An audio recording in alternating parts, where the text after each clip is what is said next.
necessarily sufficient, unless you yourself needs to adjust to it when you're working here in China. Most of the people who come here fail, either because they underperform themselves or because they go home early. And given the astonishing amount of money being invested in moving them here, one should expect that they will perform better and that they will be able to do a better job managing the huge investments the West has in China. What's their motivation for coming here? I find that people who prepare themselves for the experience as a new experience and don't have the expectation they're going to find life as they had it at home, but rather have the experience that they're entering a new phase of adventure in their life, are the ones that do the best here. Something about Chinese culture, and lucky for me, there weren't. It's different rules, it's different culture, it's different behavior, it's a different set of moral rules and conduct.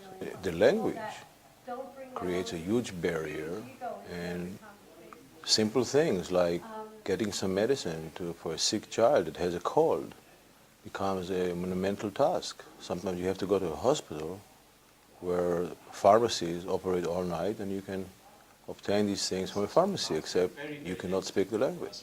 So, one of the first things We've seen marriages break up over the fact that there's one half of the team is not happy about the move, and the other half goes out seeking their own happiness on their own and finds other kinds of adventures that's not conducive to happy family life. Half of them go home within the first year.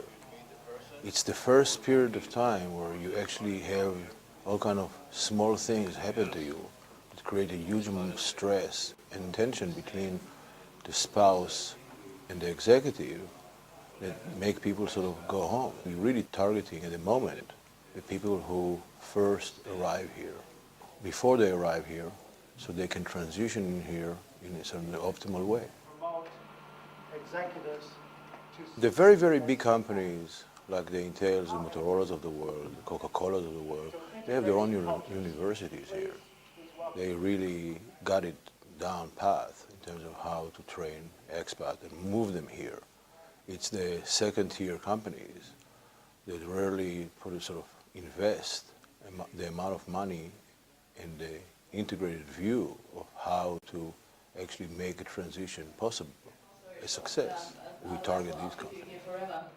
I went to work in many Companies spend somewhere between $150,000 and $500,000 bringing families to China, and for most part spend very little or nothing on training the expat to do their job and actually survive in a drastically different environment which China presents to Western. China, and I'd really like to know your perception on whether all Chinese do lie. First of all, those that make the decision together with the rest of their family are the ones that adapt the best. And secondly, it can really be a great experience for a trailing spouse, because the trailing spouse is the one who has really the time to explore the new adventures of being in a new culture, has time to study language, study painting, explore the city, or maybe even embark on a new career that's relevant to what she or he did back home. Develop your skills and your network and your guanxi. As a cost center in China, where the decisions are left for people who manage human resources in China and never sort of viewed for what it should be, which is a macro level issue that needs to be addressed at the board level. China is no longer a factory. China is a market.